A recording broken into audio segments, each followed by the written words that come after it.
நான் வயசுல சக்திக்கு அக்காவா இருந்தாலும் மத்த எல்லாத்துலயும் சக்தி தான் மூத்தவ.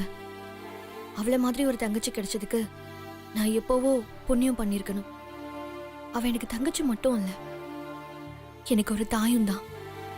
அவளுக்கு சின்னதா ஏதாவது நடந்தாலும் என்னால தாங்கிக்கவே முடியாது. அவளை கொஞ்சம் பத்திரமா பாத்துக்கோங்க.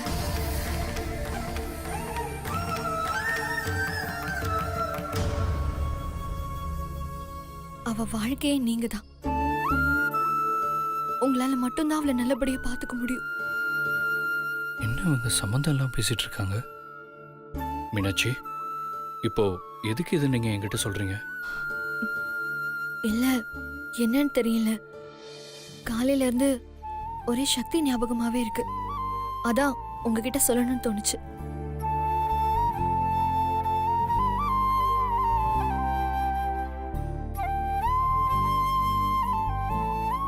அவளை நீங்க நல்லபடியா பாத்துப்பீங்கல்ல?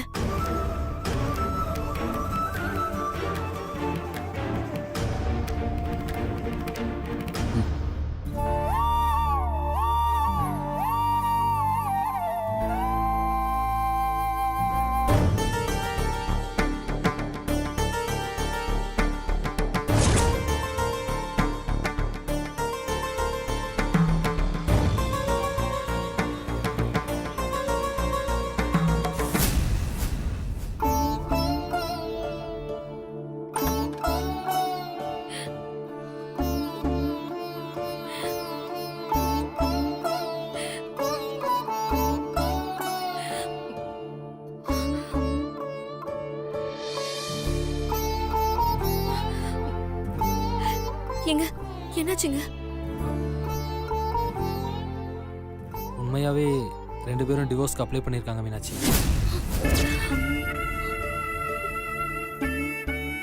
அந்த கேஸை வெங்கட் தான் ஹேண்டில் பண்றான். ஐயோ,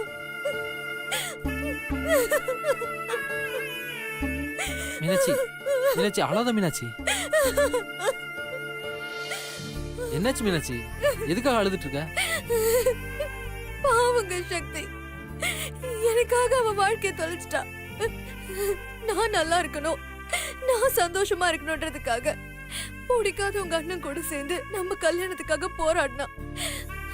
கடைசியில இந்த கல்யாணம் நிக்க கூடாதுன்றதுக்காக தன் வாழ்க்கைய பணைய வச்சா. நான் பாவிங்க, பாவி. என் தங்கச்சி வாழ்க்கைய நானே நாசம் பண்ணிட்டேன். மீனாட்சி, என்ன மீனாட்சி? இங்க பாரு மீனாட்சி, இது நாசமா போடுறது உன் தங்கச்சி வாழ்க்கை மட்டும் கிடையாது, என் அண்ணனோட வாழ்க்கையும் தான். அவனுக்கு என்ன பிரச்சனையோ, எதுக்காக அவன் இந்த டிவோர்ஸ்க்கு ஒத்துக்கிட்டானோ? அப்ப உங்களுக்கு உங்க அண்ணனோட வாழ்க்கைய பத்தி தான் கவலையா? சக்தி பத்தி கவலையே இல்லையா? மீனாட்சி, நீ என்ன பேசிட்டு இருக்க? எனக்கு மட்டும் சிவா சக்தியை சேர்த்து வைக்கணும் அக்கறை இல்லையா என்ன? உனக்கு எந்த அளவுக்கு வலி இருக்கோ அதே அளவுக்கு எனக்கு வலி இருக்கு மீனாட்சி. அவனுக்கு இப்பதான் வாழ்க்கையில சில நல்ல விஷயங்கள் நடந்துட்டு இருக்கேன்னு சந்தோஷப்பட்டேன். ஆனா அது இவ்வளவு சீக்கிரத்தில் முடியும்னு நான் நினைச்சு கூட பார்க்கல.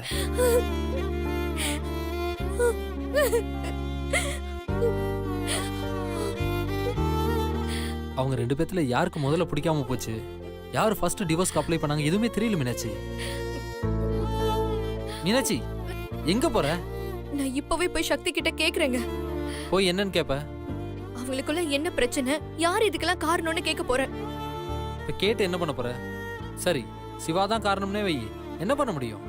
சிவாட்ட போய் கெஞ்சிட்டு இருப்பியா, இல்ல சக்திட்டு தான் போய் கெஞ்சிட்டு இருப்பியா? அப்ப என்ன தாங்க பண்ண சொல்றீங்க? கொஞ்சம் அமைதியா இரு மீனாட்சி. முதல்ல அவங்களுக்குள்ள என்ன பிரச்சனை, அவங்களுக்குள்ள தான் பிரச்சனையா இல்ல வெளியில இருந்து பிரச்சனையான்னு நம்ம விசாரிக்கலாம். அதுக்கப்புறம் தான் மீனாட்சி நம்ம எந்த ஸ்டெப்னாலும் எடுக்க முடியும். பாவங்க சக்தி, ஒரு ஆம்பளை பொண்ணோட துணை இல்லாம வாழ்ந்துடலாம், ஆனா ஒரு பொண்ணு ஆணோட துணை இல்லாம வாழ முடியாது. ஒரு உலகெல்லாம் தப்பா பேசுங்க, அப்படி ஒரு வாழ்க்கை என் தங்கச்சிக்கு வேண்டாம். இது தெரிஞ்சா அம்மா அவ்வளவுதான் இணைஞ்சே போயிடுவாங்க. இங்க பாரு மீனாட்சி, சிவா வாழ்ந்தா சக்தியோட தான் வாழ்வான், போதுமா?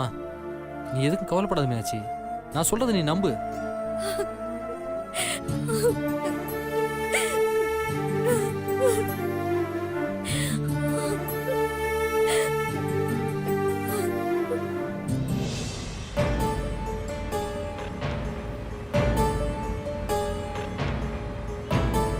ஞானான்மாவும் வைராஜ்யான்மாவும் தர்மான்மாவும் அனந்தான்மாவும் தர்மநிலையான்மாவும் மகாதேவன்மாவும் திரிபுராந்தகாயன்மாவும்.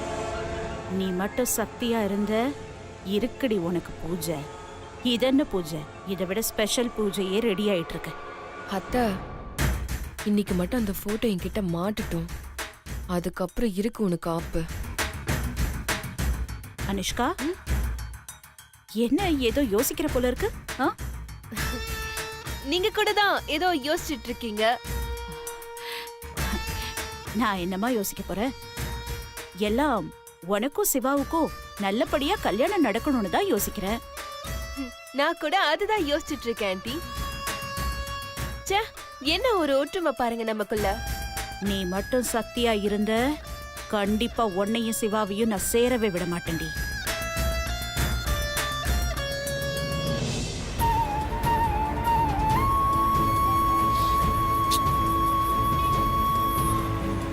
தூமகேதவே நமாவும் கணாதிக்ஷான்மாவும் பாலச்சந்திரான்மாவும் அஸ்ரபிந்தான்மாவும் சூர்பகர்ணான்மாவும்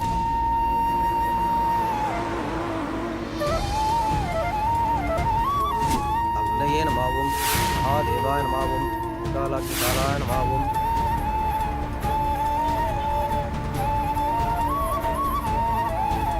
அவாமஹே கவிங்கவேனாம் உமஸ்ரவஸ்தமோ ஜேஷ்டராஜம் பிரம்மணாம் பிரம்மணஸ்பத ஆனஸ்துன்மன்.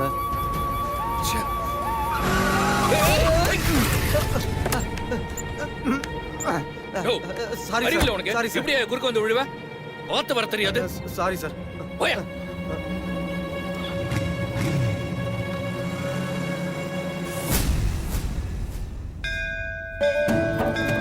ஒருவேளை சக்தி கோயிலுக்கு போயிருப்பாளோ? அஷ்டோத்திர பூஜாம் சாத்தியகரிஷே. இந்தாம்மா, இந்த கலசத்தை எடுத்துட்டு கோவில் பிரகாரத்தை 3 தடவை சுத்திவாமா. கிமயஜந்த தேவாக தானி தர்மாணி பிரதமான்யாசன். ஓங்காம் அஜிதேன மத்தியஸ்வா அனுமதேன மத்தியஸ்வா சரஸ்வதேன மன்யஸ்வா தேவசவித பிராசாவீஹி நமஸ்தோபசார பூஜாம் சமர்ப்பயாமி.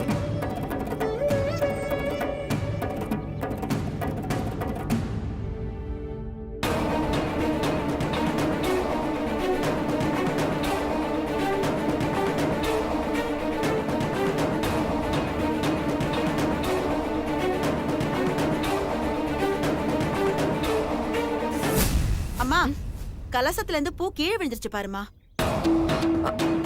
ஐயோ, சாரிங்க.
உன்னை நான் கோவிலில் எல்லாரும் தேவையில்லாம கும்பிடுற கல்லா தான் நினைச்சிட்டு இருந்தேன். ஆனா எப்ப நான் சக்தியை கல்யாணம் பண்ணேனோ இல்ல எப்ப நான் சக்தியை காதலிக்க ஆரம்பிச்சேனோ அப்போலேருந்து நான் உன்னை கும்பிட ஆரம்பிச்சேன். சக்தி தான் என்னோட இருண்டு கடந்த வாழ்க்கைக்கு ஒளி கொடுத்தவ. இப்போ அவ இல்லாம மறுபடியும் நான் இருட்டுக்கு போயிடுவேன்னு பயத்துல இருக்கேன்.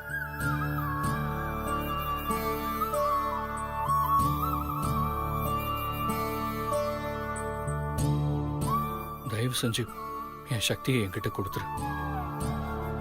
சக்திக்கு ஏதோ ஆபத்துன்னு மட்டும் எனக்கு தோணுது. அவளுக்கு ஒன்றும் ஆகக்கூடாது. நீ தான் என் சக்தியை காப்பாற்றணும்.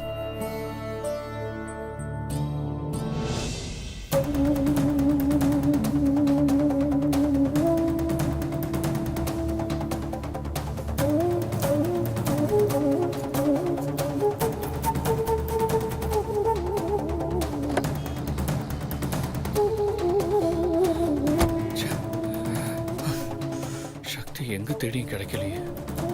எங்க போயிருப்பா அவ? அவளுக்கு என்ன இருக்கும்? ஒன்றும் புரியலையே. यतोऽनतहादिवेदः शरणप्रदुर्गः निविश्वा क्षामदेवो अधिदुरितात्यग्निः तामग्निवर्णां तपसा ज्वलन्तीं भैरोजलीं धर्मबले धृष्टां दुर्गां देवीं शरणं प्रपद्ये सुतरतरते नमः.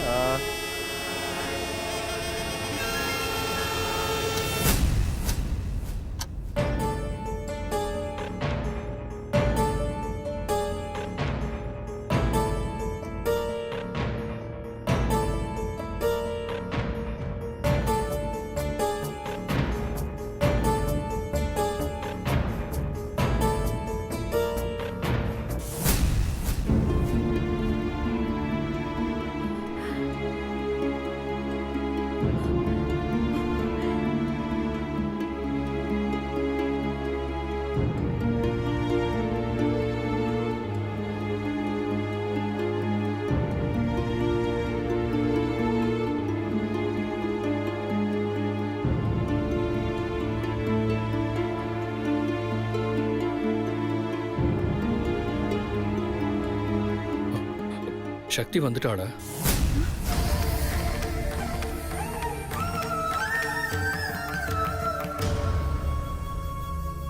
அவ எங்க போனாளோ வீட்டுக்கெல்லாம் வரல.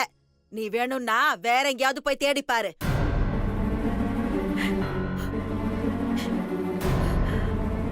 மாப்பிள்ள, சக்தி எங்க போனா மாப்பிள்ள?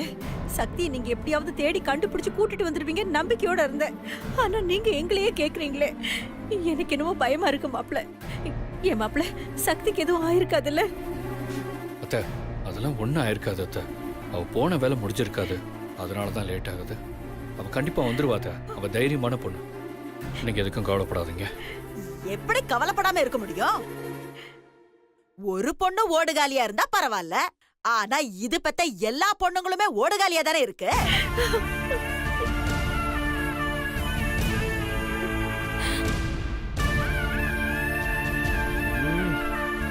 பாவம் கோதாவரி, இப்பேற்பட்ட பொண்ணுங்களை பெத்ததுக்கு அவ நாண்டுகிட்டு சாகலாம்.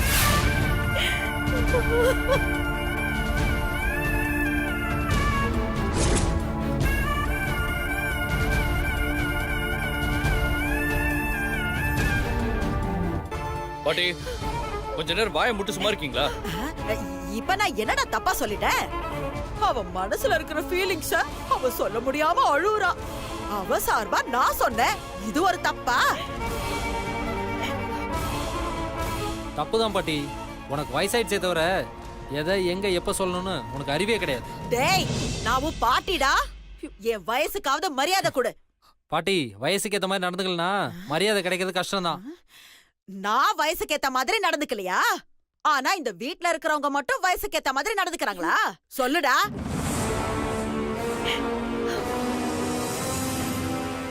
ஒரு கல்யாணமான பொண்ணு இந்த வீட்ல இத்தனை பேர் இருந்தும் யார்கிட்டயும் சொல்லாம போயிருக்காளே, அது சரியா? சரி, அப்படிதான் போனா. இவ்ளோ நேரம் ஆகியும் இன்னும் வீட்டுக்கும் வரல, ஒரு போன் கூட பண்ணல. இது சரியா? சொல்லுடா. மக்கனையா பேசிக்கிட்டு இருந்தியே, இதுக்கு பதில் சொல்லு. பாட்டி, இப்ப எதுக்கு நீ தேவையில்லாம பேசிட்டு இருக்க? சக்தி கண்டிப்பா ஏதாவது ஒரு வேலையா தான் போயிருப்பா. அவ வந்துருவா. அது வரைக்கும் பொறுமையாரு. வாடியம்மா வா. என்னடா இன்னும் சப்போர்ட்டுக்கு ஆளே வரலையேன்னு பார்த்தேன். என்ன சொன்ன? வேலையா போயிருப்பாளா? சிவாவை விட்டுட்டு வேற ஆபீஸ்லயே வேலை செய்யறா? சிவாவுக்கு தெரியாம வேலை விஷயமா வெளியே போறதுக்கு. இங்க பாருடி, அவ வேலை விஷயமா வெளியே போகல, வேலையாதான் வெளியே போயிருக்கா.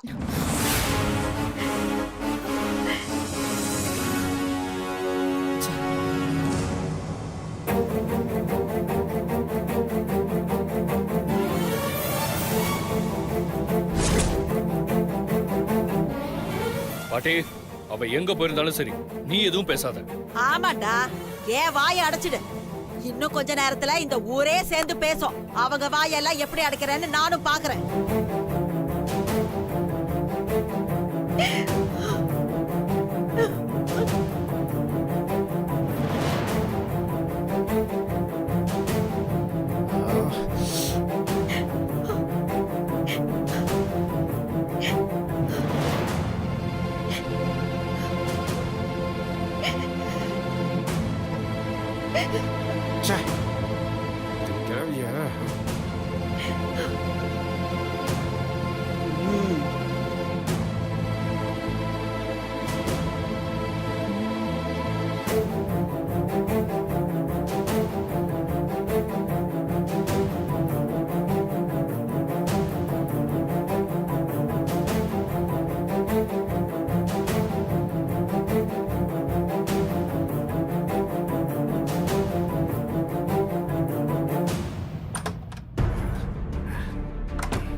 ஐயோ, இப்போ என்ன பண்ணுறது? ஒரே குழப்பமாக இருக்கே. இப்படியே விட்டால் நிலமை ரொம்ப மோசமாயிரும். பேசாமல் சக்தி மேடத்துக்கு ஃபோனை போட்டு இந்த விஷயத்தை சொல்லிடுவோம்.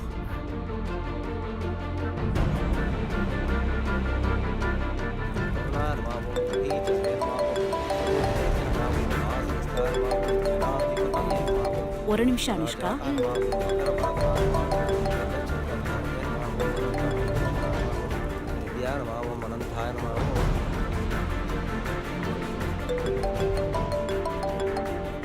இவ எதுக்கு இப்ப கால் பண்றான்? என்னதான் சொல்றான்னு பாப்போம். ஹலோ. அச்சோ, என்ன சக்தி மேடம் ஃபோன் பண்ணால் சுபத்ரா மேடம் எடுத்து பேசுகிறாங்க. சரி, சமாளிப்போம். ஹலோ, நான் சூரத் பேசுகிறேன். தெரியுது, என்ன விஷயம்னு சொல்லு. அனுஷ்கா மேடத்துக்கு ஃபோனை கொடுங்க, கொஞ்சம் அர்ஜென்ட்டாக பேசணும். அனுஷ்கா பூஜையில இருக்காங்க. இப்பெல்லாம் அவங்க கிட்ட போனை கொடுக்க முடியாது. நீ எந்த விஷயமா இருந்தாலும் அப்புறமா பேசிக்கோ. முதல்ல நீ போனை வை.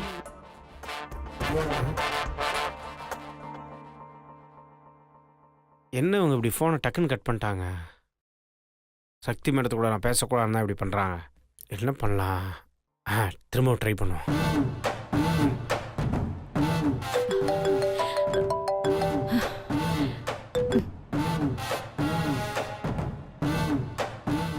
ஸ்விட்ச் ஆஃப் பண்ணியாச்சு. ச்சே, ஃபோனை சுவிட்ச் ஆஃப் பண்ணிட்டாங்களே. இப்போ நான் எப்படி இங்கே நடக்கிற விஷயத்த சக்தி மேடத்துக்கிட்ட சொல்கிறது? ஒன்றும் புரியலையே.